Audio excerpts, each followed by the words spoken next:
Smoke.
Highest honor rendered to the head of state, the 21 gun salutes, commonly recognized, of course, by many nations. If you want a bit of a fun fact as to why we have one of those. 3 years ago. Naval military history will dictate that it's when a warship is making on its way into a harbor.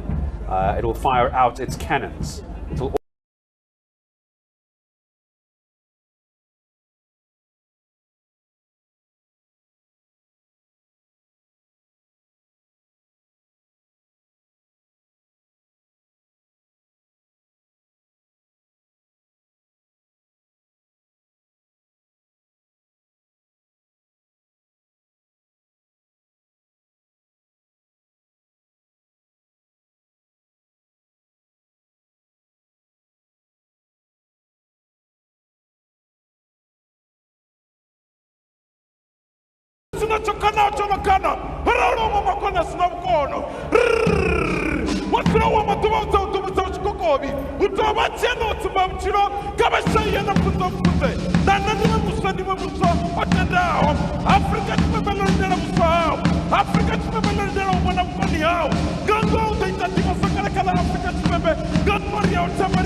la ponda kayenda mabanda mangwe na togetsi bona zichendeti matamela kinda la ponda busa Ramaphosa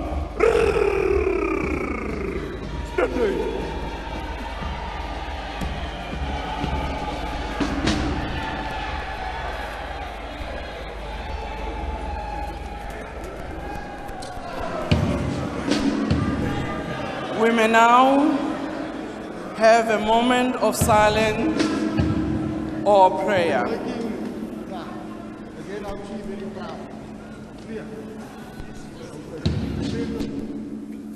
May we be seated.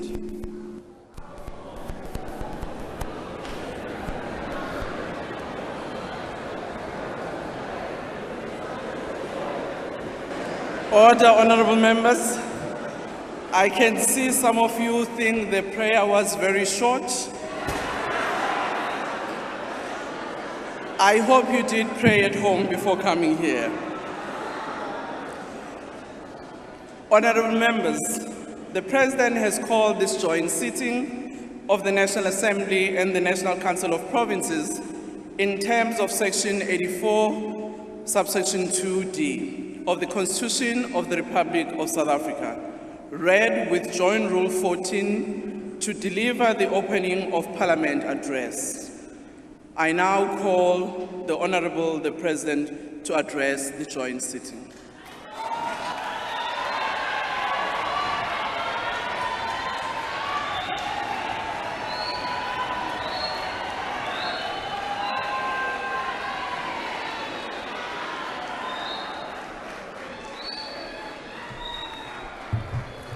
Thank you. Let's be seated, please.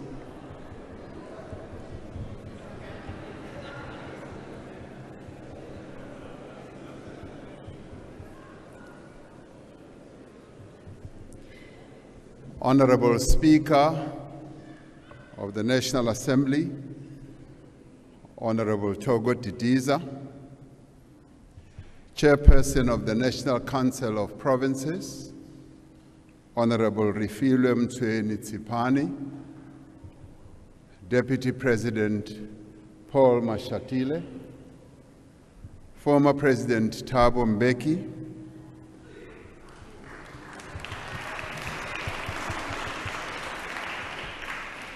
former Deputy President Baleka Mbete,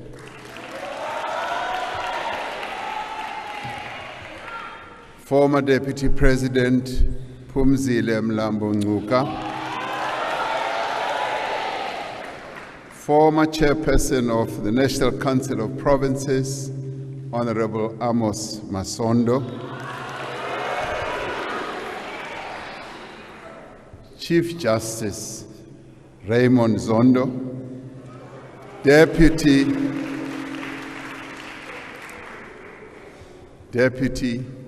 Chief Justice Mandisa Maya,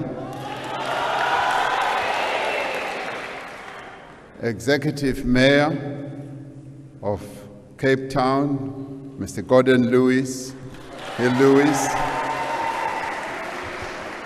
various heads of institutions supporting democracy here present, esteemed member of the Order of Inkamanga, Umama Dr. Esther Mahlanga.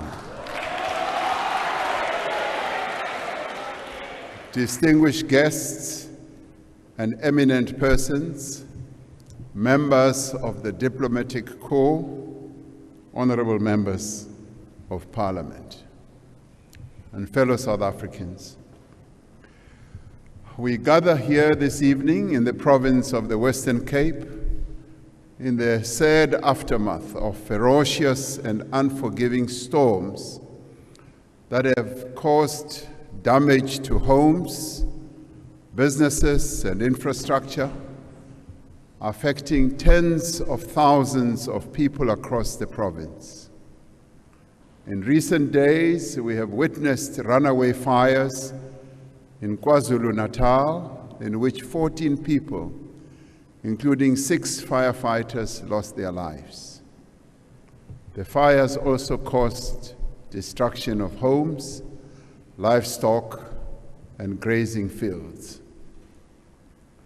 I spoke to the two premiers of our provinces earlier today, Honorable Ntuli and Honorable Winde, and informed them that the thoughts of South Africans are with all those people who have been subjected to these terrible weather conditions as they work to recover and rebuild their lives.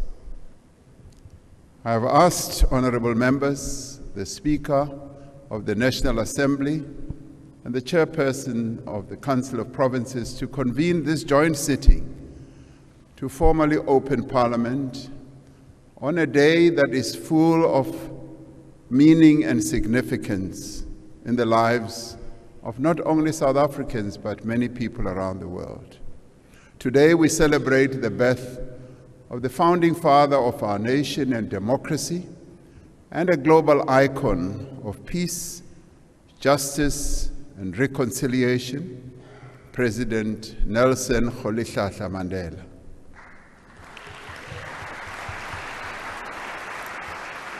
Across our country and across the world, millions of people are marking this day with deeds of service and solidarity.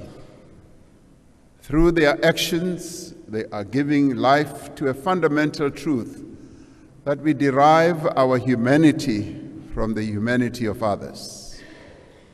Umuntu ngumuntu ngabantu. Mutu ke mutu ngabantu. Mutu ndi mutu ngabantu. Munu imunu ibanu bangwane. We are reminded of this day that we have a responsibility to each other, and that our well-being and our happiness cannot be separated from those of our fellow citizens, men and women, not only of our country but of the world. We are reminded that as we strive to progress and to prosper, we have a responsibility to ensure that no one is left behind. We, South Africans, are a diverse nation, a nation with different histories, different beliefs, cultures, and languages. Yet we are one people, and we share a common destiny. It is this common destiny that the people of South Africa have charged this Parliament and this government to consolidate and advance their destiny.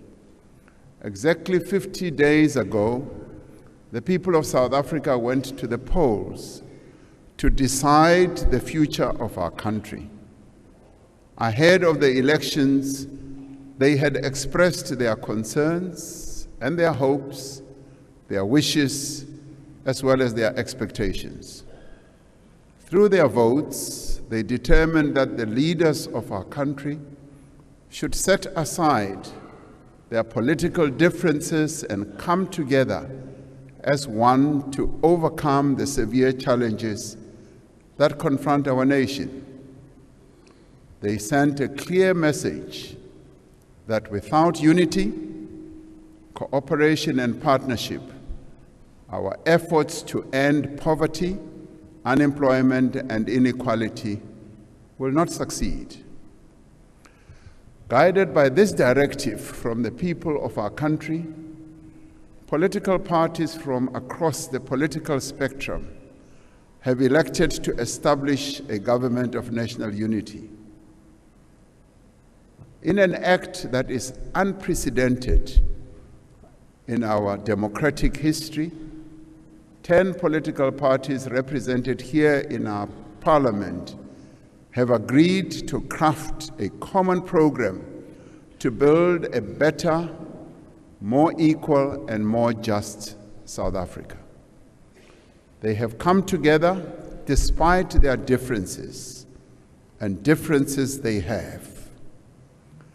They came together because they share a commitment to a nation that is united, prosperous, and inclusive. Through a statement of intent, these parties have made a firm commitment to respect the Constitution of the Republic of South Africa and the rule of law, and to promote accountability, transparency, integrity, and good governance. They have agreed to a minimum program as the foundation of the work of the government of national unity. The priority actions that arise from this minimum program received the full support of the recent Cabinet Lekgotla, which was held recently, which brought together newly appointed ministers, deputy ministers, and premiers from all our provinces. It also brought together local government representatives as represented in Salga. Directors General and other key officials were also in attendance. These are the primary actions that we outline this evening that they decided on. Cabinet will be convening a further strategy session to consider the minimum term development plan, having moved from the medium term strategic plan, framework rather, the development plan which will translate the priorities that these parties have agreed to into a detailed plan, as well as the interventions that government will implement over the next 5 years. The medium-term development plan will set out a well-defined vision and strategic plan that outlines clear goals and includes specific, measurable objectives and a roadmap for achieving them. These goals will be properly aligned with the budget, which will support the implementation of these objectives. In all this work, the National Development Plan Vision 2030 remains the defining blueprint for our country's growth and development. We also draw inspiration from the United Nations Sustainable Development Goals and the African Union's Agenda 2063 in crafting our medium-term development plan. The Cabinet Lekgotla underscored the determination of all members of the Government of National Unity to work together to advance the interests of all South Africans, without pursuing and promoting party political interests. It is about putting the people of South Africa first and foremost and advancing their interests. The Lekgotla noted with appreciation the commitment and great enthusiasm with which the newly appointed ministers and deputy ministers, as well as our premiers, have embarked on their duties. We will have seen many of them going throughout the country, immediately embarking on their tasks and outlining what their plans are. And some with great excitement, and some expressing their joy at having been appointed. And we all should rejoice as we see them.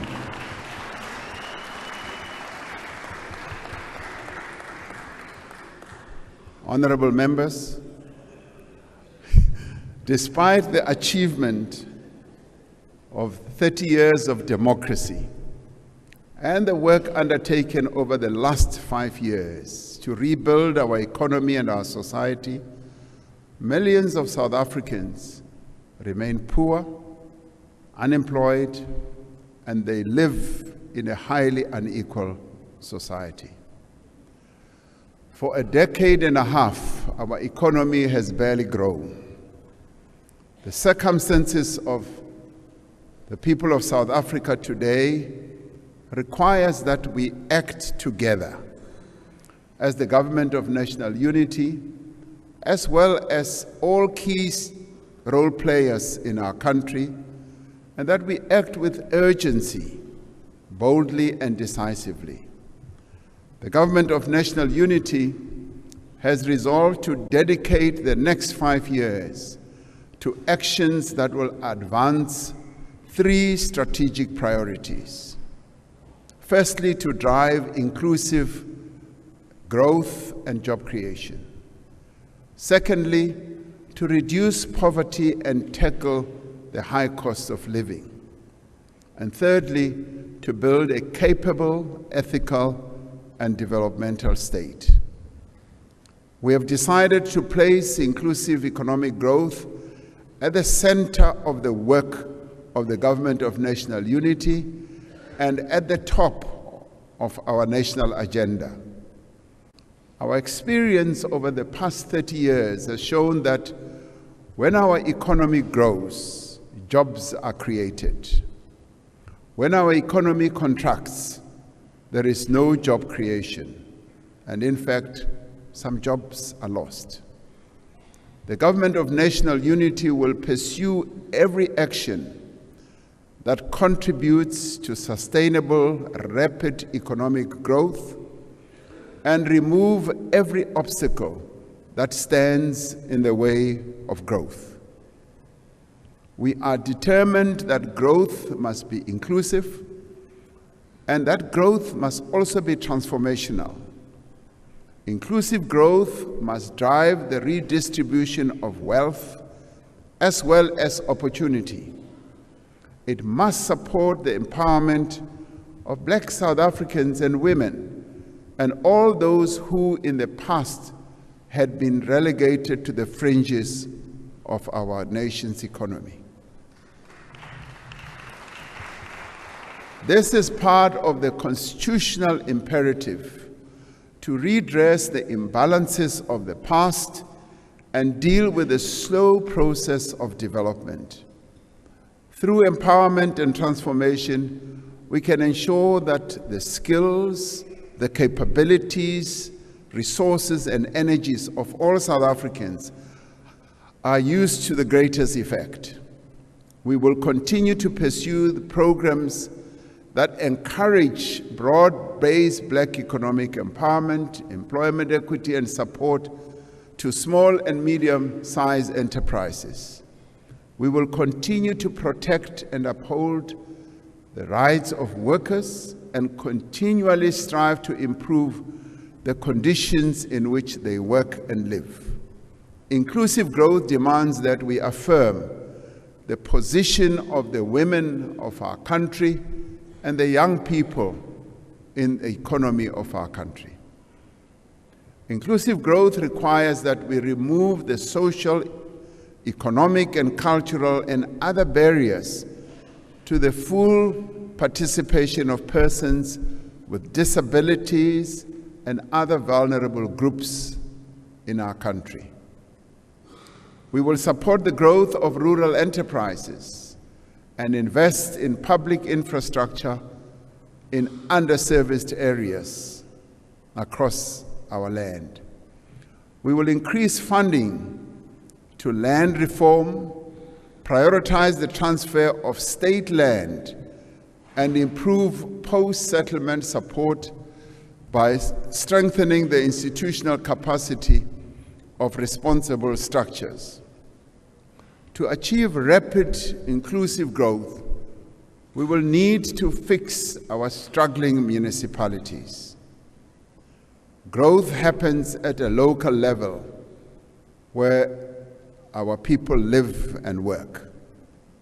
Our municipalities must become both the providers of social services and facilitators of inclusive economic growth. They must work to attract investment in their areas. This approach can encourage businesses to expand and create more jobs in municipal areas. Investors are generally attracted to areas that have reliable and modern infrastructure. Simplifying and speeding up planning and regulatory processes can make it easier for businesses to invest and operate in a municipality, and this often leads to the creation of more and more jobs. As the national government, we have both a constitutional responsibility and a clear electoral mandate to assist municipalities in the effective exercise of their powers as well as their functions. We will ensure that the institutional structure and funding model for local government is fit for purpose and that municipalities are financially and operationally sustainable. Now, this we will do because our municipalities have been raising this over and over again. We will put in place systems to ensure that capable and qualified people are appointed to senior positions in municipalities and ensure independent regulation and oversight. As an immediate priority, we will also bring stability to governance in our metros and restore the delivery of services. Many of our metros have faced huge challenges that need to be attended to. We have already begun with this work. When I visited eThekwini Metro earlier this year, I met with the residents of the city, with local business leaders and municipal officials. They told me that they wanted to work together to build a city that they could be proud of again. We have put in place the eThekwini Presidential Working Group to enhance support from national and provincial government to turn the metro administration around and to fix the problems that they are facing in relation to infrastructure, water, sanitation, and also to focus on attracting new investment. This we shall do because eThekwini or Durban needs to be restored to its former glory, and this we should do. We will extend the same approach to other metropolitan cities that face serious challenges so that our cities can become engines of growth and become dynamic centers of opportunities for our people. In the next 5 years, working together as the government of national unity, drawing on our collective capabilities, we will forge a new inclusive growth path for South Africa by pursuing a massive investment in infrastructure. Significant projects are already underway around the country in areas such as transport, roads, water in the form of building dams, energy, and human settlements. We will massively increase the scale of investments in infrastructure through a more holistic and integrated approach, positioning Infrastructure South Africa as the central institution of coordination and planning. We are continuing to simplify the regulations on public-private partnerships. This process had stalled for a number of years, and we are now earnest and focused in simplifying this very way of engendering good infrastructure investment to enable greater investment in both social and economic infrastructure development. From our largest metros to our deepest rural areas, we have a clear intention to turn our country into a construction site.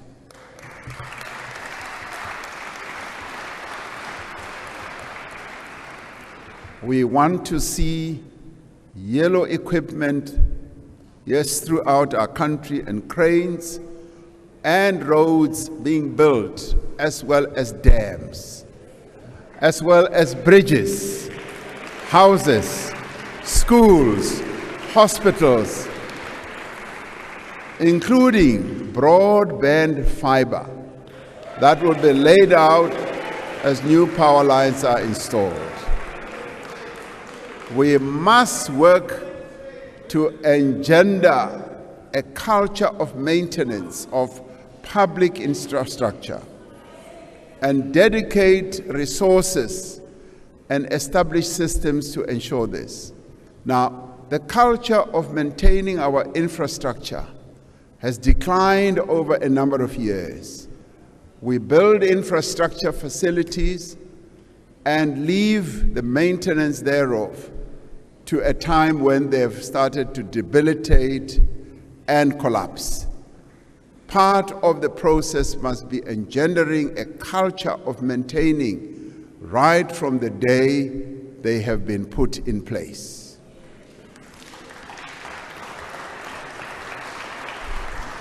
Now, as the Government of National Unity, we are resolved to intensify our investment drive, encouraging and enabling businesses to invest in productive capacity. These investments will lead to increased employment creation for unemployed South Africans, especially for young people.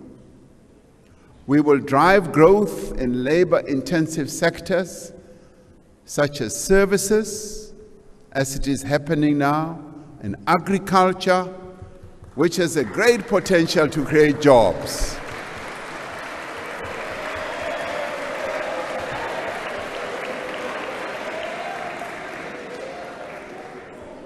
Our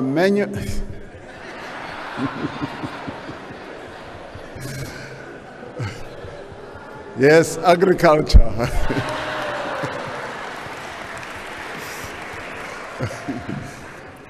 Our manufacturing capability has declined over years.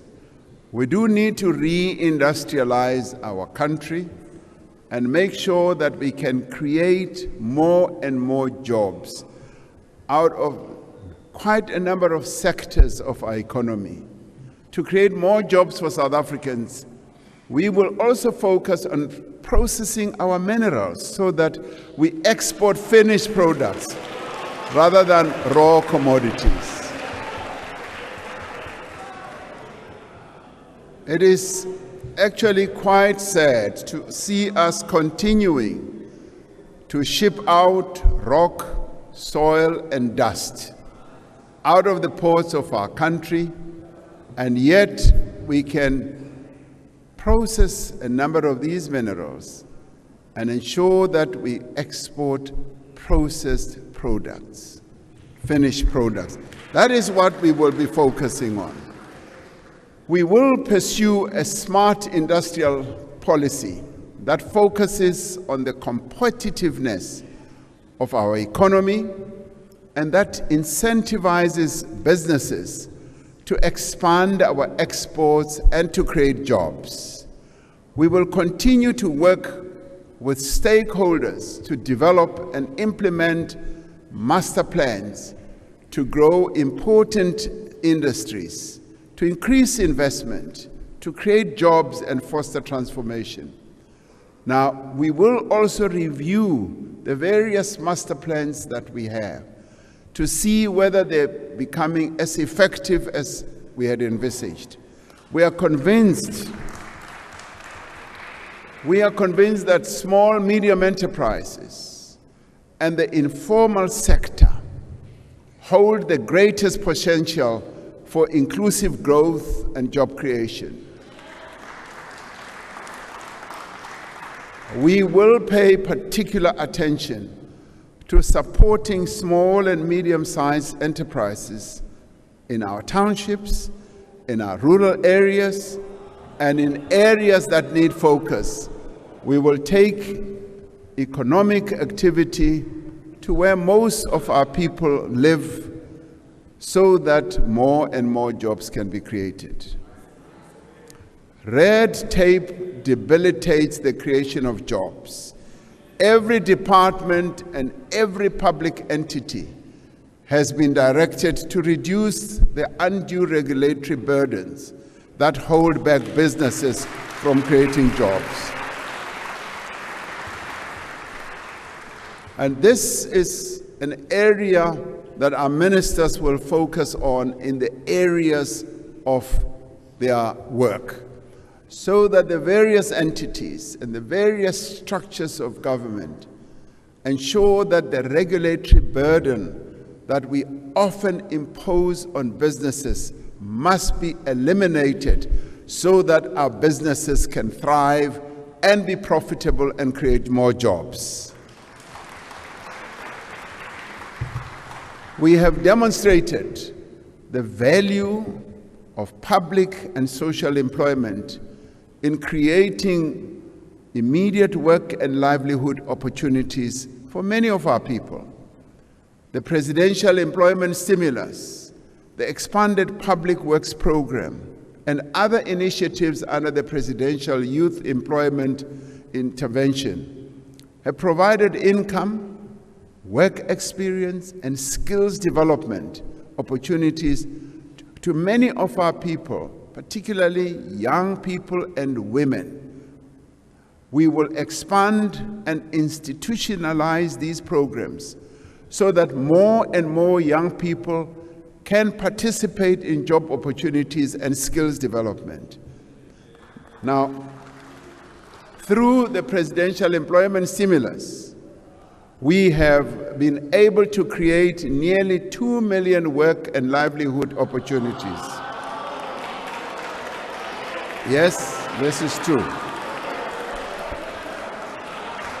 If you go to our schools, 25,000 of them benefited from the deployment of young people who came in as teacher assistants. Through this program, they gained a lot of experience, they gained a lot of know-how, and they got into the world of work. And many of them are now better equipped to be able to operate in the world of work. We see great potential for growth beyond our borders. As we strengthen economic diplomacy with our largest trading partners and potential trading partners, we will prioritize the implementation of the African Continental Free Trade Area to increase our exports to the rest of our continent. The rest of our continent is actually a wide open opportunity for South African businesses. As one goes around the continent, you often see products from other continents outside of our own. And this can be a real good opportunity for South African businesses. Sometimes as one goes around, you even see water imported from Europe, from Asia. And one often asks oneself, why can't this be done on the African continent? And this is an opportunity for the most industrialized nation on the continent to export to the rest of the continent.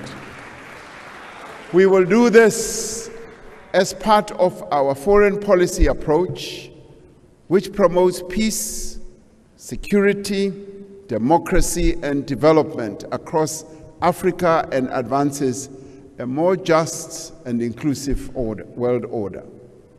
Over the next 5 years, we will seize the enormous opportunity in renewable energy for inclusive growth. South Africa has some of the best solar and wind resources in the world. As we undertake a just transition towards renewable energy, our country must create a green manufacturing sector centered on the export of green hydrogen and associated products. We must move into electric vehicles and renewable energy components. We have seen, for example, how the Northern Cape has already attracted billions of rands of investment in renewable energy projects. Work is underway to set up a special economic zone in Bochubai to drive investment in green hydrogen energy projects. We have already a huge pipeline of renewable energy projects representing over 22,500 megawatts of new generating capacity, estimated to be worth around 400 billion rand in new investment. Investments such as these will inevitably create more jobs. Just this week, we saw the largest private energy project connect to the grid near Lichtenberg in the Northwest Province, with over 390,000 solar panels that will add 256 megawatts to the national grid. We will see more of these projects taking shape across the country in the months and years to come. As these investments reach fruition, more jobs will be created. Our Just Energy Transition investment plan sets out a clear path to invest more than 1.3 trillion rand in a just transition, including support for workers and communities in Mpumalanga and other coal-producing regions. Our country is undergoing a renewable energy revolution that is expected to be the most significant driver of growth and job creation in the next decade and beyond. We also have a unique opportunity to position our country as a major player in the digital economy and create jobs in digital services. We will invest in digital identity and payments, expand access to affordable broadband, and increase training for young people in digital skills. As we pursue these new areas of growth, we will continue with the far-reaching reforms that enable growth. At the same time, we will launch our second phase of Operation Vulindlela, a government-wide initiative that has been essential in supporting and driving reform. It resides in the Presidency, and the Treasury and the Presidency are hard at work to lead the reform process in our country.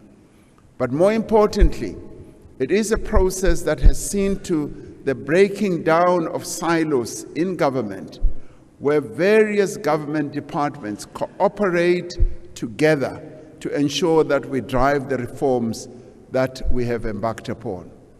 In its second phase, Operation Vulindlela will focus on reforming the local government system and improving the delivery of basic services and harnessing digital public infrastructure as a driver of growth and inclusion. It will also focus on accelerating the release of public land for social housing and redirecting our housing policy to enable people to find affordable homes in areas of their choice. We will complete the most consequential transformation of South Africa's electricity industry in more than a century. Since the announcement of the Energy Action Plan that I announced here in Parliament in July 2022, we've made tremendous progress also in reducing the severity of load shedding that beset our country for the long time. Now, over the next 5 years, government will focus on expanding and strengthening the transmission network, the electricity transmission network that needs a great deal of expansion, but that also requires quite a lot of investment. To drive inclusive growth, we need an efficient freight rail network to carry our minerals, our agricultural produce, and manufactured goods to market. Through the implementation of the Freight Logistics Roadmap, we will continue with reforms to transform South Africa's freight logistics system. Now, the work that we are doing with business and unions through the National Logistics Crisis Committee has already contributed to improvements in the operational performance of freight rail and ports. The well-being of our people and growth of our economy depends on another important issue, which is water. South Africa is a water-scarce country, and our water security is threatened by historical underinvestment in bulk water resources and distribution infrastructure. We will therefore continue with the institutional reforms in the water sector to enable greater investment in bulk water infrastructure and better regulation of water services and sources across the country. And this will involve, yes, the building of the dams whose construction in a number of areas in our country is already underway, and ensuring that reticulation also takes place as we build these dams. Just as business needs water and electricity to operate, a growing economy needs skills. Where the skills we need are not immediately available, we need to attract people with the appropriate qualifications and experience to come and bolster our efforts. Now, in doing this, we will continue with the visa reforms that we introduced in the last few years to attract skills, but more importantly, to also attract investment, and also with a view of growing our tourism sector that is so important. And we will continue to pursue a macroeconomic policy that supports growth and development in a stable and sustainable manner. Like many other countries, we have had to borrow money to support our budgetary requirements. We will manage public finances with a view to stabilizing debt. We are firmly committed, to steadily reducing the cost of servicing our debt so that we can redirect funds towards other critical social and economic needs. Our second strategic priority as the Government of National Unity is to tackle poverty and the high cost of living. An effective, integrated and comprehensive poverty alleviation strategy is necessary to provide protection and support to the most vulnerable in our society. Even at a time when many companies are making large profits, millions of South Africans are suffering as a result of rising prices of everything they buy. As the Government of National Unity, we will look to expand the basket of essential food items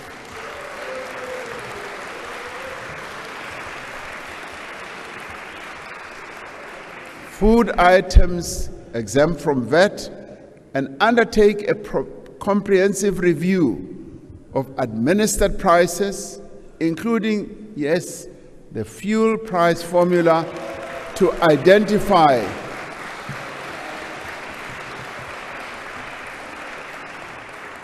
and this we did for a while.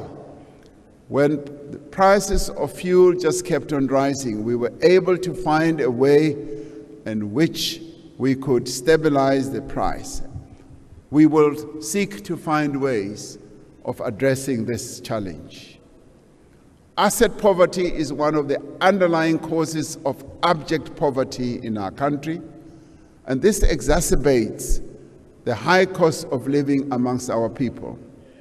The provision of title deeds for land and housing provides people with assets that they can use to improve their economic position. Income poverty is also one of the underlying causes of poverty. The best way to deal with poverty is for people to have jobs.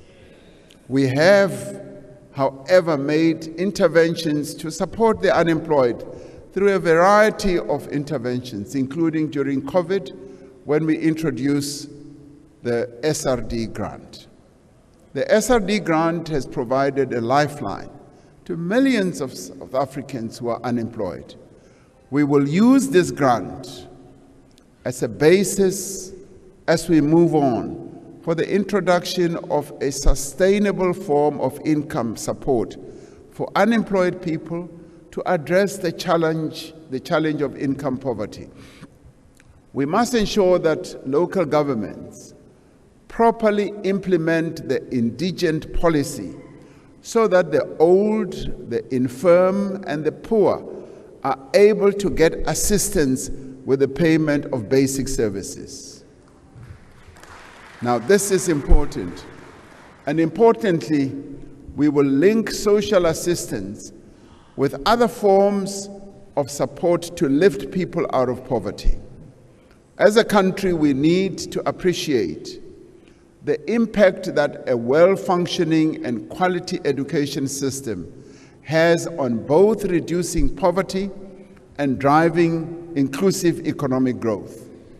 We will therefore focus on achieving universal access to early childhood development, which is a prerequisite.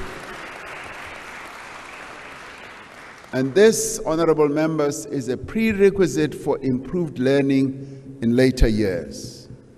We will ensure schools are conducive to deliver good education with enough classrooms, safe and appropriate sanitation facilities, clean water, and a daily meal for those children who attend our schools.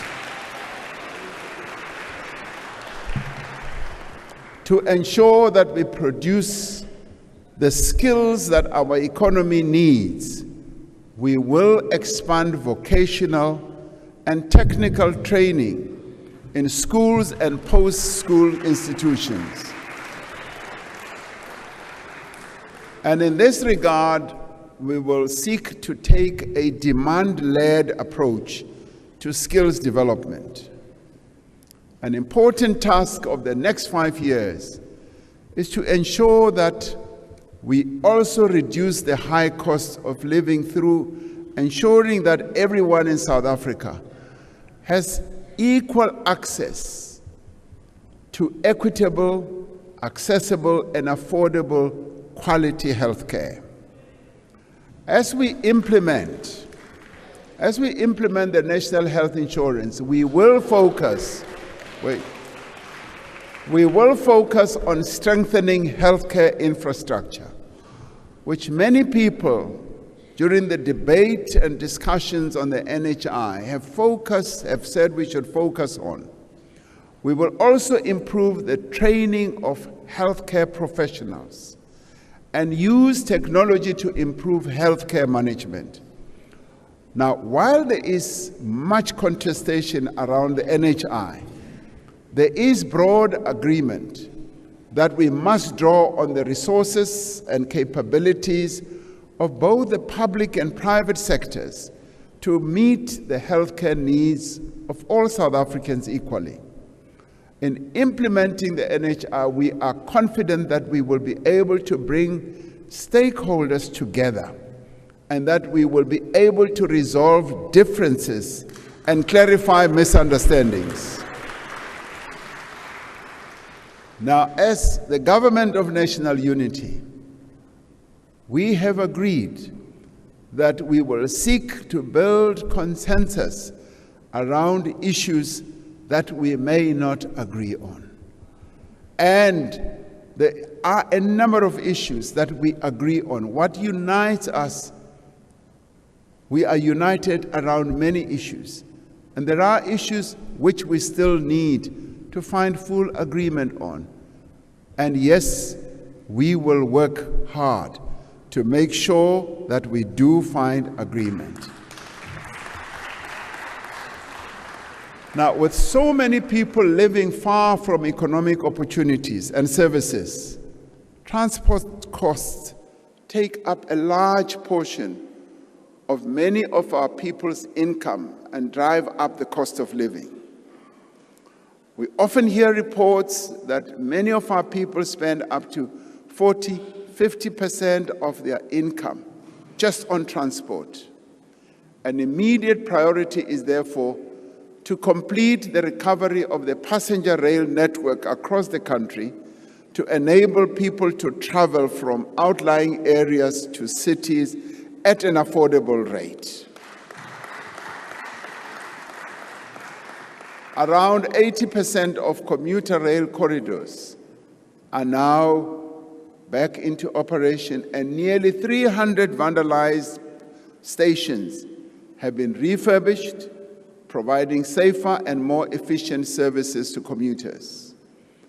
The third strategic priority of the Government of National Unity is to build a capable, ethical, and developmental state. We will proceed with the work already underway to professionalize the public service, ensuring that we attract into the state people with skills and capabilities. And I need to pause for a minute here that as the Government of National Unity, key people who are appointed into positions of ministers and deputy ministers, as they got into the office, the public service officials have managed this transition period extremely well, and I want to thank them for doing so. We will continue to fight corruption and prevent undue political interference in administration of the state. In this administration, we will complete the work to restore the financial position and operational performance of our state-owned enterprises. We will complete the implementation of a new centralized ownership model for our state-owned enterprises. This will improve accountability, transparency, governance, and oversight, while reducing inefficiency and the potential for corruption. The establishment of a state-owned SOE holding company will give us even greater capacity, apart from everything else that this will benefit us for. It will give us greater capacity to build a sovereign wealth fund. This has been done successfully by other countries whose sovereign wealth funds have built up capital from the high performance of their state-owned enterprises rather than from the fiscus. So this is an important move. Now, to tackle crime and corruption, we must have capable, sophisticated, and independent law enforcement agencies that can fight complex and organized crime. We will deploy modern technology to assist crime fighting. A data-driven approach will be used to identify violent crime hotspots and inform the allocation of policing resources alongside prevention measures. We will continue to tackle priority crimes like illegal mining, gang violence, cash-in-transit heists, and the construction mafia through specialized police units.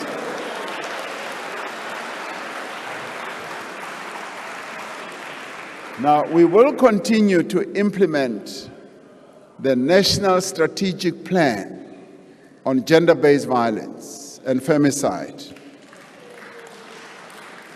And we will expand victim support services like the Tutuzela centers and GBV desks in police stations. Now, 30 years ago,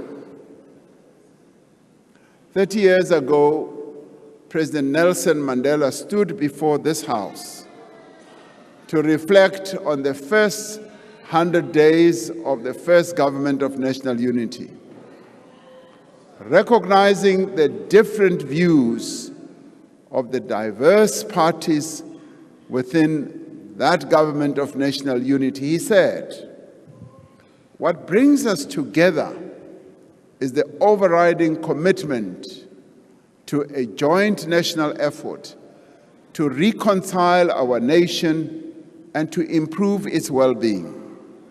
Close quotes.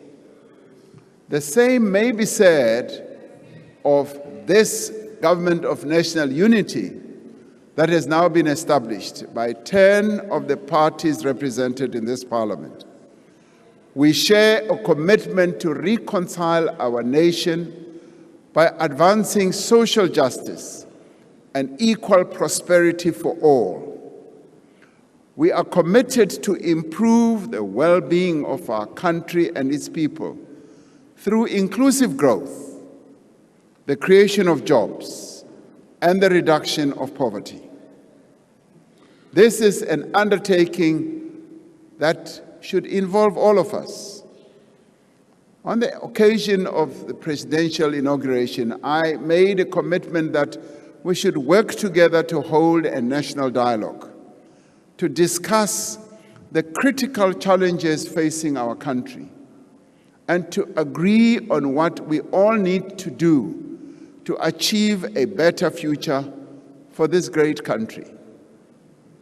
Across society, people, organizations, foundations, and you name them, have expressed their support for a national dialogue. They have said it should involve all key stakeholders in the life of our country, representing civil society, traditional leaders, the faith-based sector, labor, business, cultural workers, sports people, and other formations representing the diverse interests and voices of our citizens.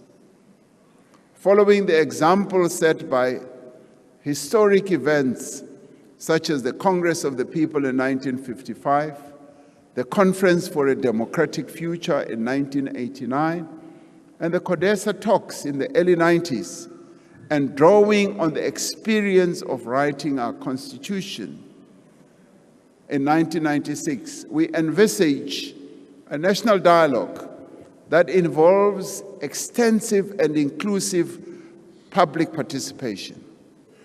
As we have done at many important moments in our history, we will seek to forge a common vision and build a comprehensive social compact with a clear program of action to realize our people's aspirations for this beautiful country. Through this national dialogue, we are called to be agents of change, to be champions of inclusive growth, to be the creators of opportunity for all our people. A few years ago, a diverse group of partners and stakeholders from across society came together to consider various scenarios for the future of our country.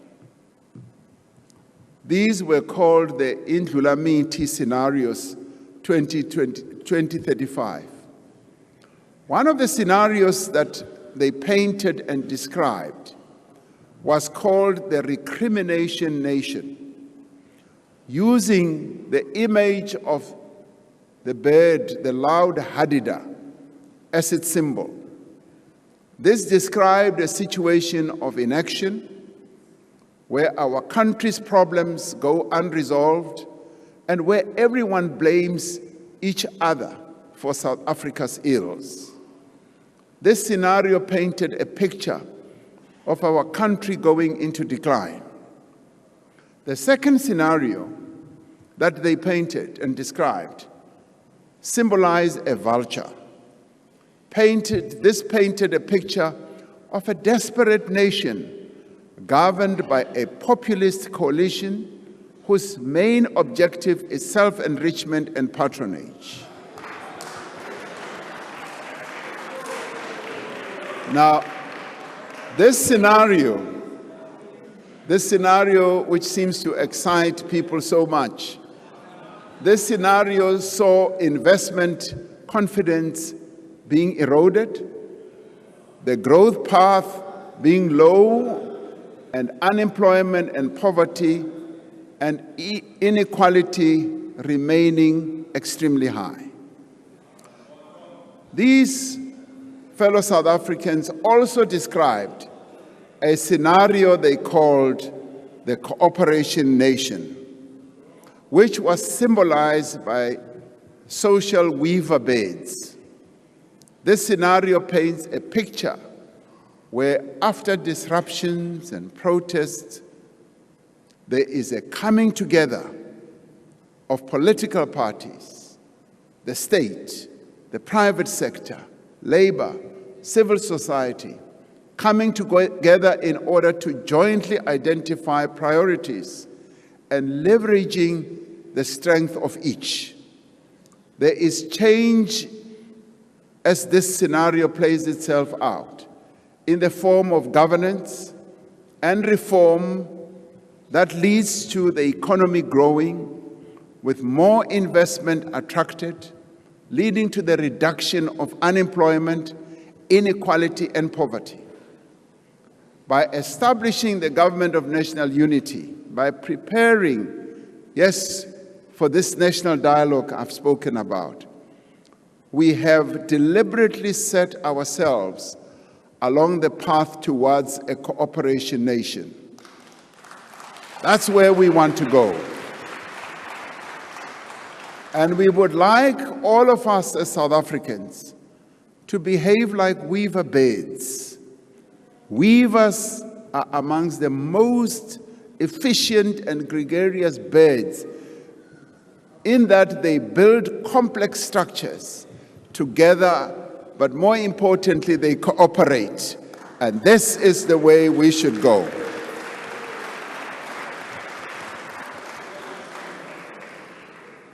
Despite all the challenges, despite our differences, despite all the headwinds that we have faced, as South Africans, we are called upon to remain firmly committed to pursue the path of cooperation, of growth and inclusion. We are called upon to behave like weaver beds, building nests, and building this big South African nest that will be able to sustain all the people of our country. Earlier today, a group of South Africans, of South African climbers, reached the summit of Kilimanjaro.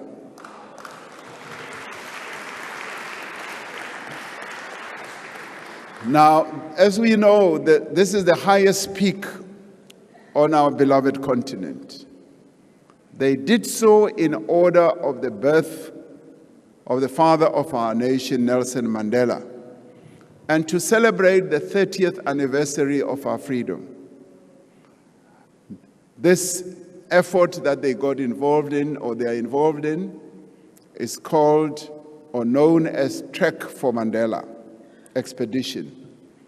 Now, these climbers have been joined by other climbers from several countries around the world to help keep girls in school by raising funds for sanitary products and other needs. Now, this is an important part. And what they have done symbolizes what we should all take as an inspiration. Let their actions inspire us all. Let their achievement of reaching the summit of Kilimanjaro remind us that as the South African nation, there is no mountain we cannot climb and no peak we cannot reach.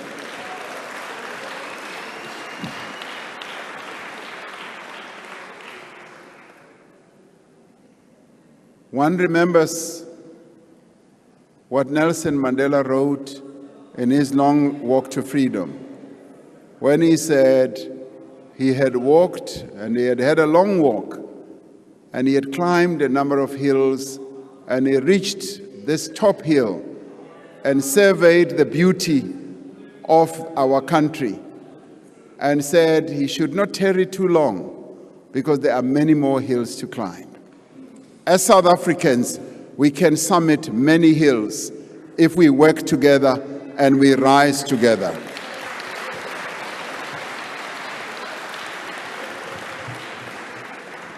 I want to conclude by referring and paraphrasing the words of Martin Luther King Jr. when he said, "Let us rise up tonight with greater readiness. Let us stand with a greater determination.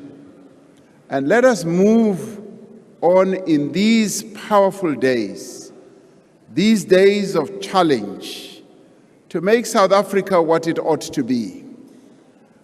We have a great opportunity to make this country a better nation. The coming together of all these parties that have decided to cooperate is quite a historic moment for our country, and we must make the government of national unity work and function and succeed.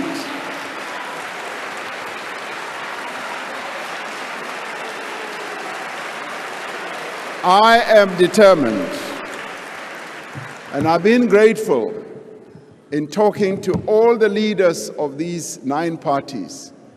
I've been grateful that all of them have, with one voice, said, "Mr. President, we want this GNU to work, and we shall make it work." Thank you very much. May God bless South Africa.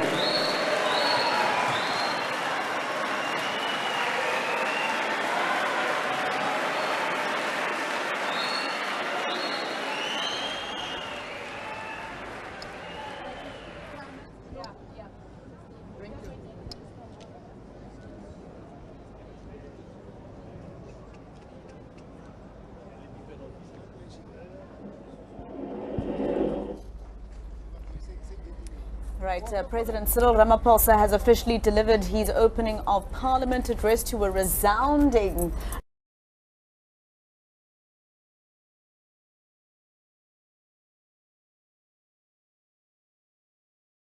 and he made mention of their different departments. Hello, Weaverbird. Weaverbirds. We've gone from Weaverbirds. Tinswara